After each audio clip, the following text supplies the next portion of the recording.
This video is brought to you by Against the Flow of Mississippi. Against the Flow of Mississippi is a book about Jake Fayard, a Marine veteran who is unhappy with the political machine running the state of Mississippi. He decides to fight the corruption from the inside. Jake will face more challenges than he ever has and will stand up for what he thinks is right.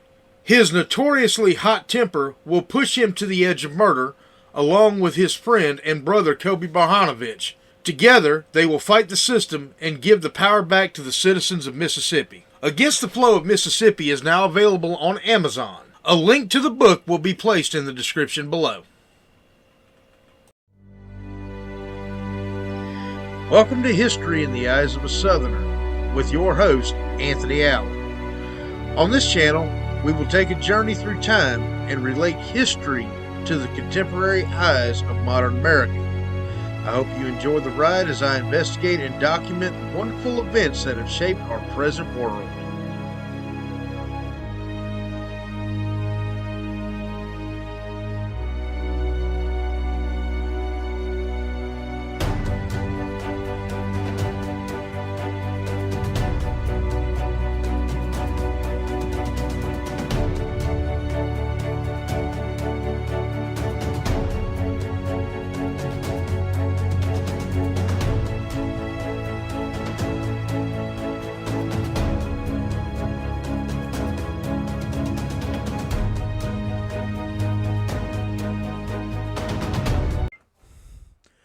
All right, y'all, so here's another episode of 80s Kid Don't Understand, brought to you by History in the Eyes of a Southerner, your host, Anthony Allen.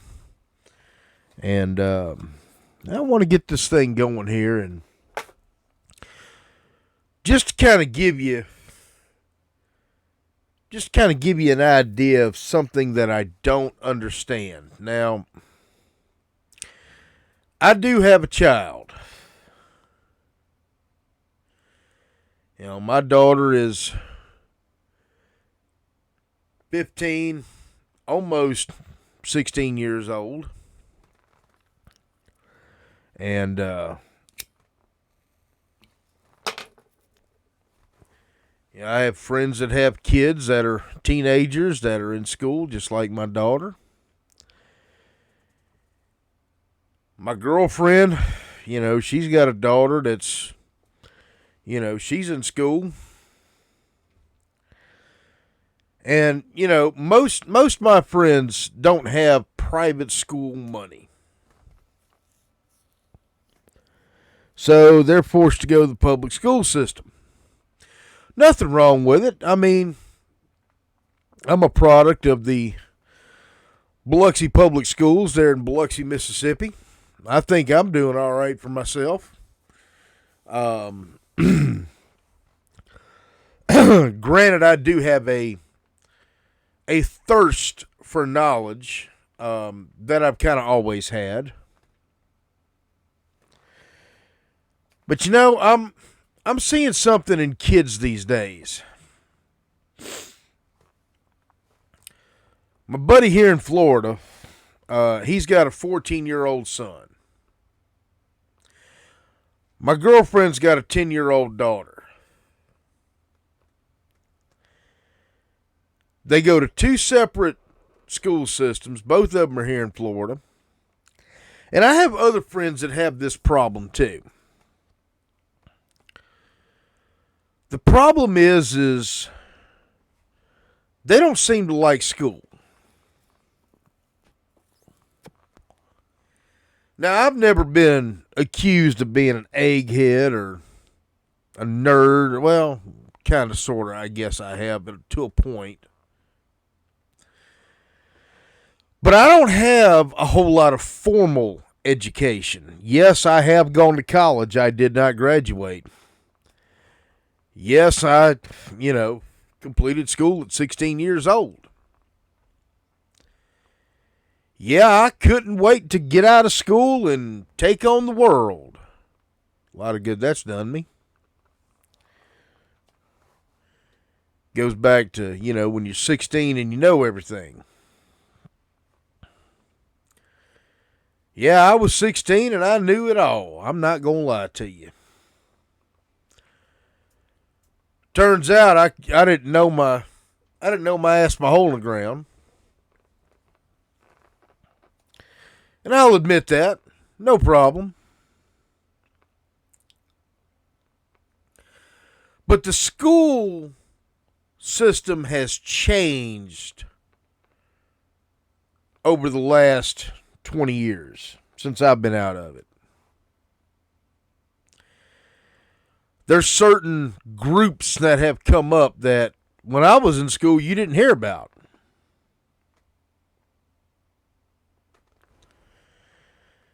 Certain groups like yeah, I'm gonna get a little. I'm gonna go there on this. Boys and girls that didn't know which bathrooms to use.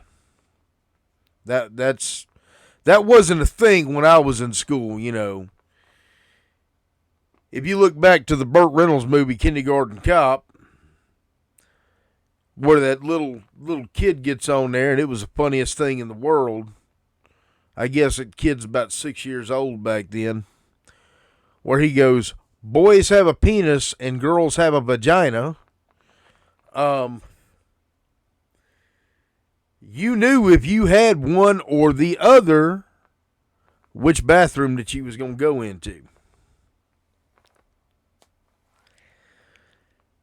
There wasn't no, today I want to be a girl, tomorrow I want to be a boy. But biologically, you know, it went by what you were biologically built with. Maybe that was a thing in other parts of the country and we just didn't hear about it in South Mississippi.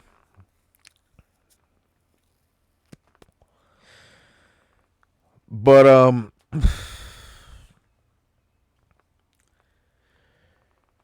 you know, when I was in school, we didn't have that problem.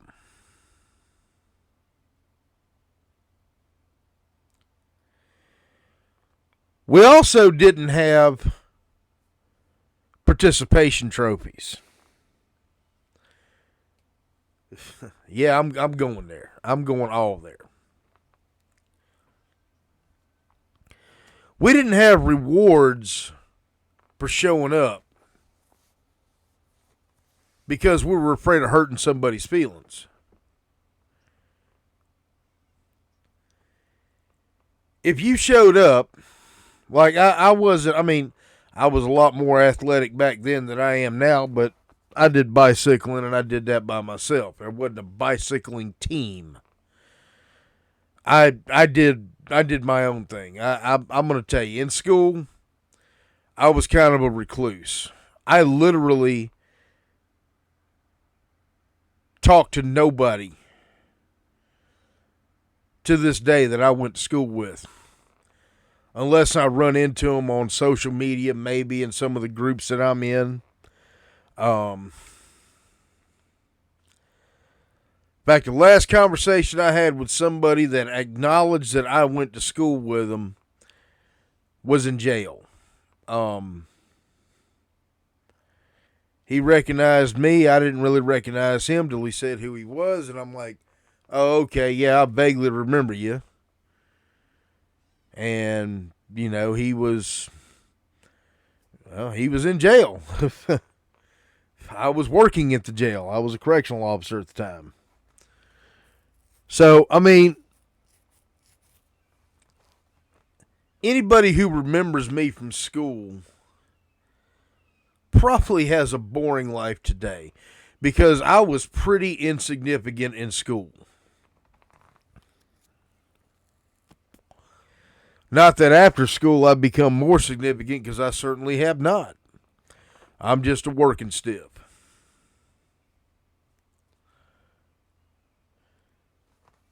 But that being said, I never tried out for the football team or the basketball team or the baseball team or, you know, I was in ROTC, but, you know, that really doesn't count for 1 year.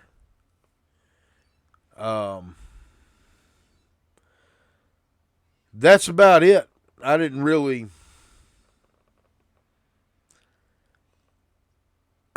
do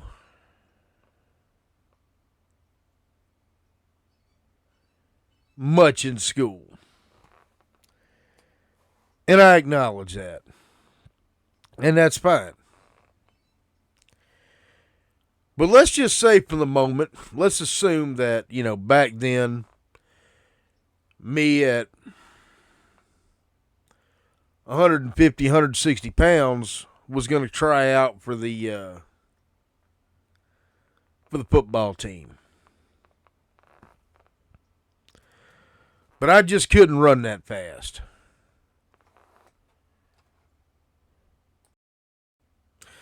Let's assume I couldn't run that fast. Couldn't really throw the ball. Couldn't catch the ball. Not really big enough to block. Not really big enough to tackle anybody.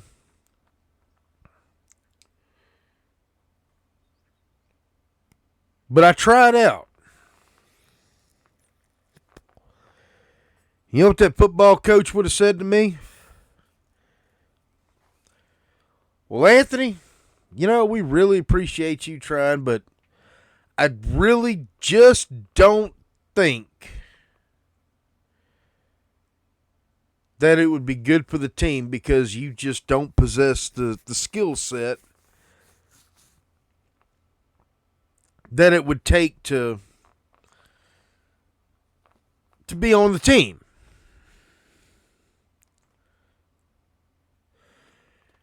Never would I have thought to look at him and go, well, I want my participation trophy because I showed up to practice and tried to be a walk-on for the team.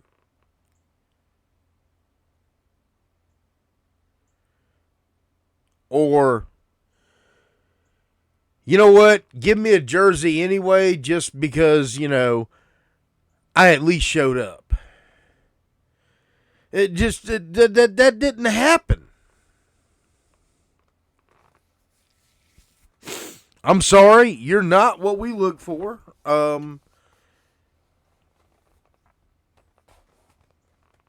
Try again next year. Try harder, maybe. I don't know.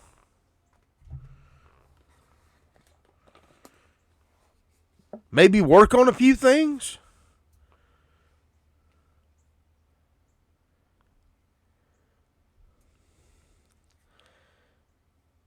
I just, for the life of me, this makes no sense.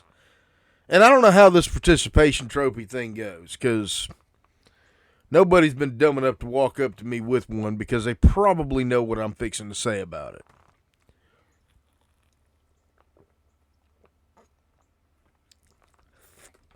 But here's what you got.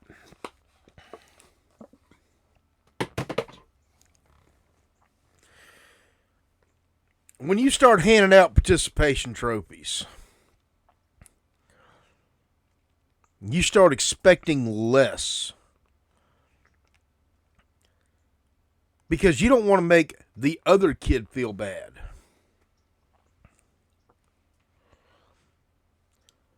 What is that doing? What's that doing if one day your child comes to work for me? And he shows up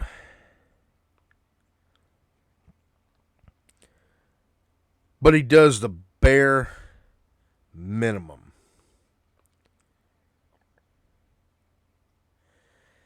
Absolute minimum. And I walk up to your son and I say, you know what, Junior? I appreciate your efforts, what little you put in. I'm going to give you a raise. Because at least you show up. Now, you don't do nothing for me the whole time you're here.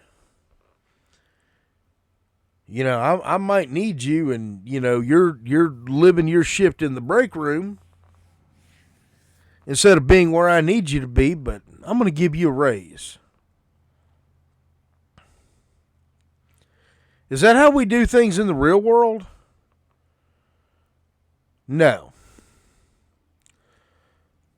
What I'm going to do is walk up to your son and go, "Hey, Junior. Hey, Bubba. Step over here in my office for a minute, man. We need to have a conversation about a few things. Look, man, you've been here for 3 months, and to be honest with you, I really don't think you're a good fit. So, at this point, I'm going to wish you well, but I'm going to need you to go."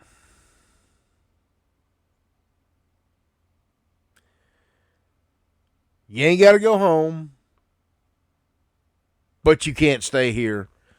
I'm going to need all company property back from you if you have any. Maybe your work ID, and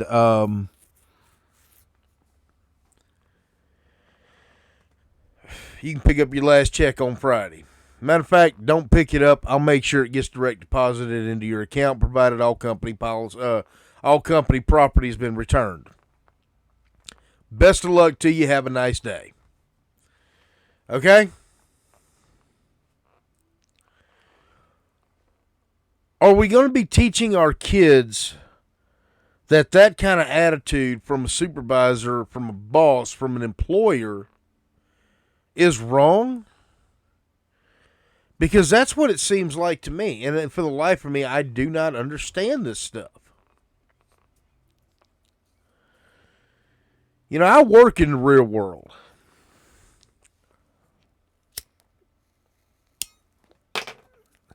I've had gravy jobs and I've had dangerous jobs in the real world.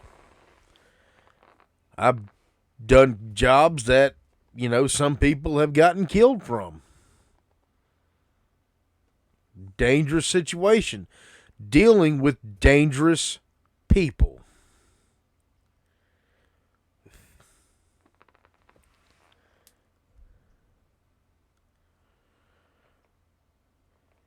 And, fortunately, I've walked away. I haven't had to deal with it. I've done my job, but at the end of my job, I've walked away and I've gone home and, came back to work the next day. And, fortunately, it's been rare that I've been hurt on the job, even though I've worked some pretty dangerous jobs in my life. And I've done things to where you have the potential for getting seriously hurt.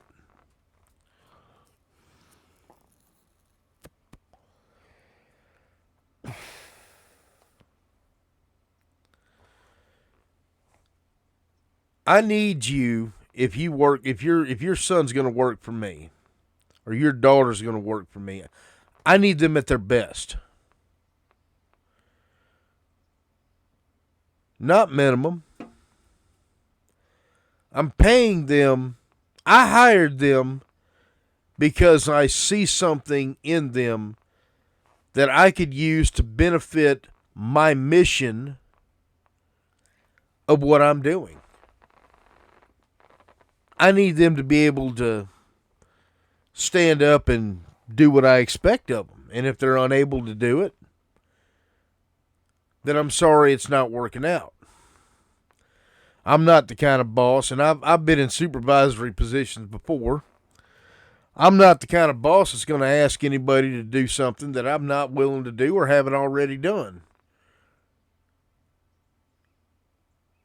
If it's a shit detail, usually I'm standing right there next to you. And I'll be working that same detail. Unless I just need you to do this because I've got 15,000 other things going on that need my attention as a supervisor.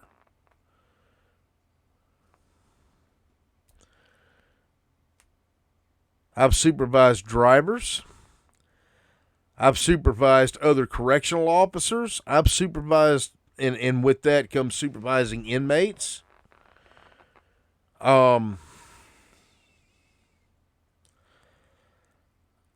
I think I'm a fair boss to work for, but at the same time, there's only so much I'm going to put up with.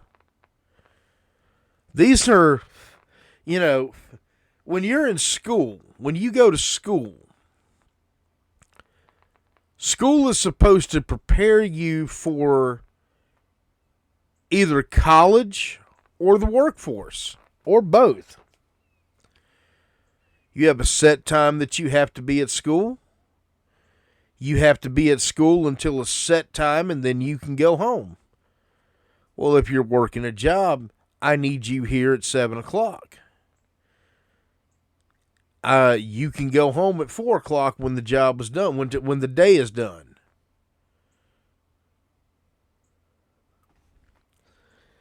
You know, you get, 7 to 4, that's about your average hours for an office job. Maybe 8 to 5. Get an hour lunch. I mean, makes sense to me.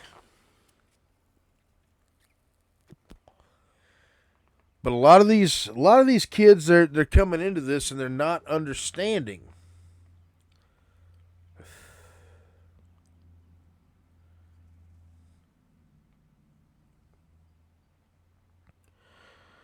They're not understanding that this is what's going to be expected of them if they want to earn a living.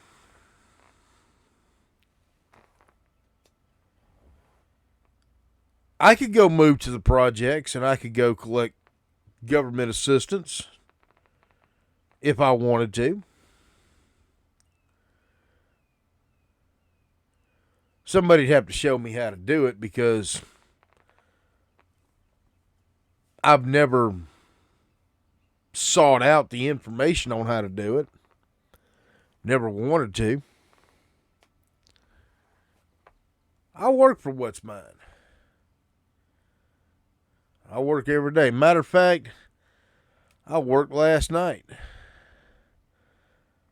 Left early because I'm in pain, because I'm got a medical issue at the moment.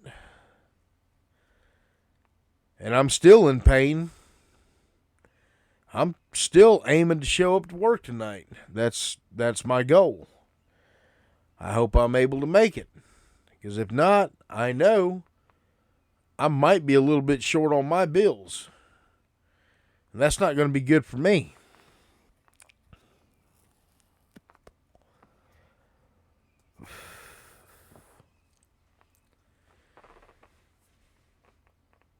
This is the kind of stuff that people need to be teaching their kids, and I don't understand why we're teaching our kids that it's okay to be half-ass.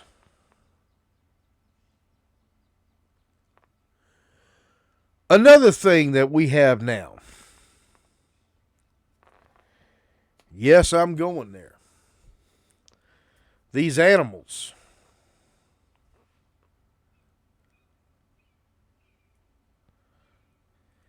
These kids that walk around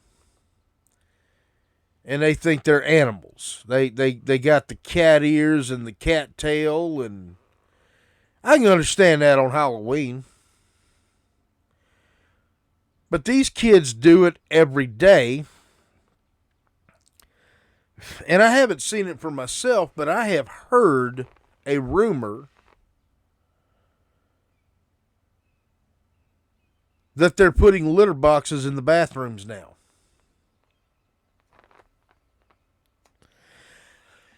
You know, I have never worked a job to support myself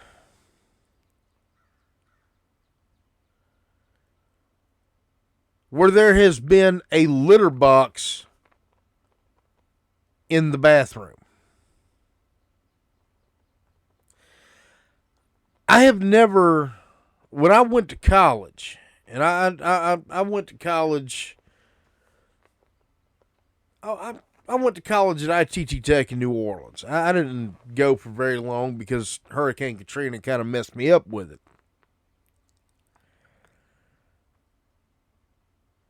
But I don't recall seeing a litter box on campus a human-sized litter box where students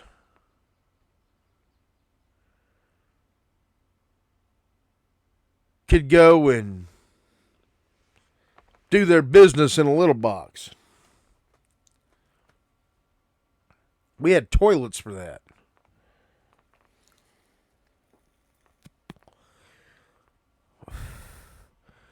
When I was in school, we had toilets and urinals for that.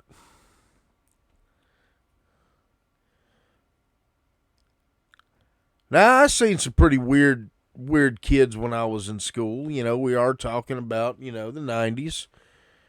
A lot of, punk rock people. And there was this one kid. And he about took my nose out one day. I swear to God, he had every bit of 18-inch spikes coming off his head, that his hair was molded, and it was like a mohawk.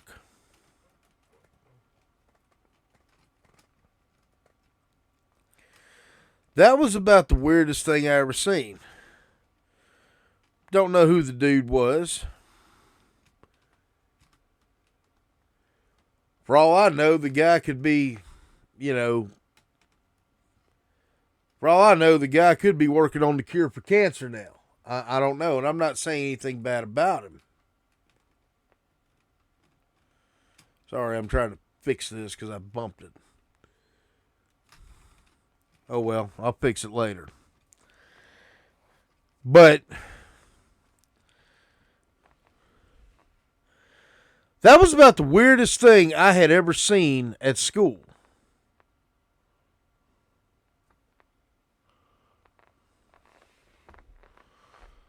I kind of thought the emo punk rock kids were a little weird.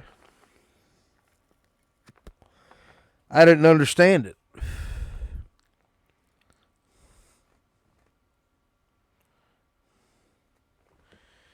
But hey, again, not saying anything bad about the dude. And dude, if you just so happen to run across this video, I'm not knocking you. It's your right to do what you did. Wear your hair how you wear it. Not my thing, but hey, rock with it, brother.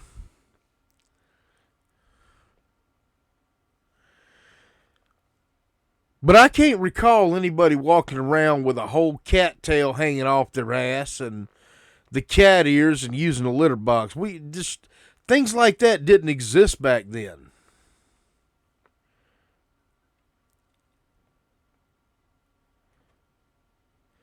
As a matter of fact, if somebody was to try to do that, I'm quite certain that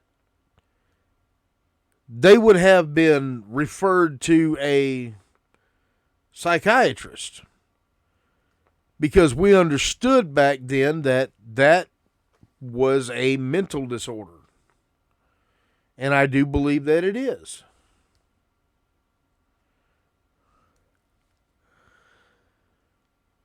Either that, or in today's world, it's cool to be special.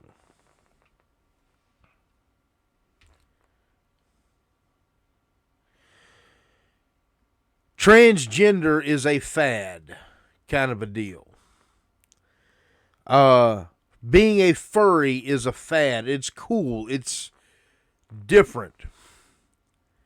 And the schools are tolerating this.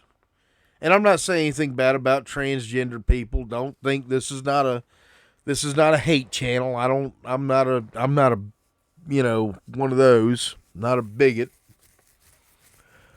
I don't understand it, but you do you.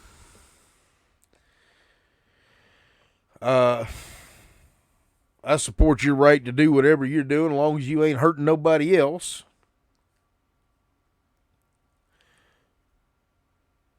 But it's cool to have and to be like this. It's a fad.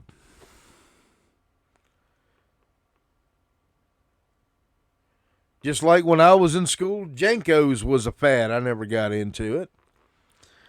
But, you got them big-legged britches that, you could have probably fit a whole 3 or 4 different legs in your pants leg with you.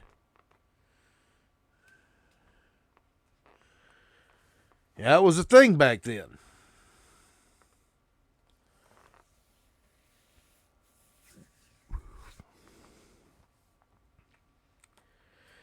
And because somebody suggested that this be acceptable and tolerated,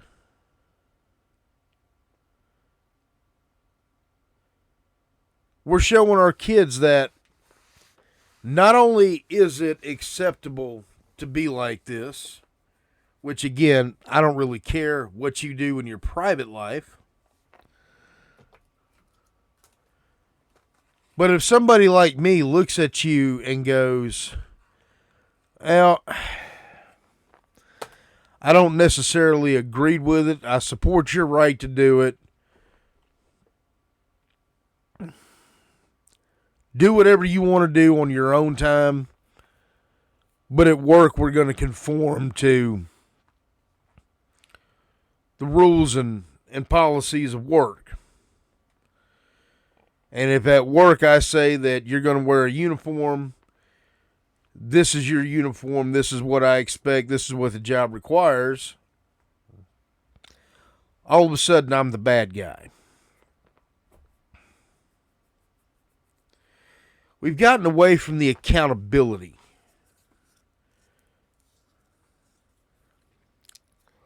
And it's sad.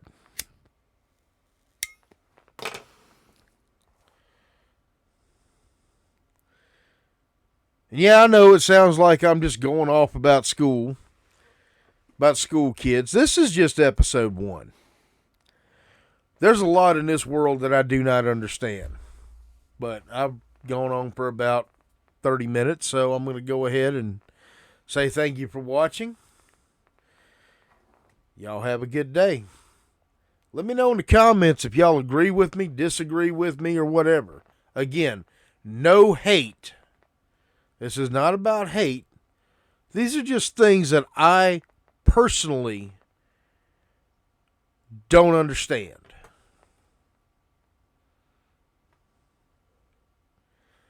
Y'all have a good day.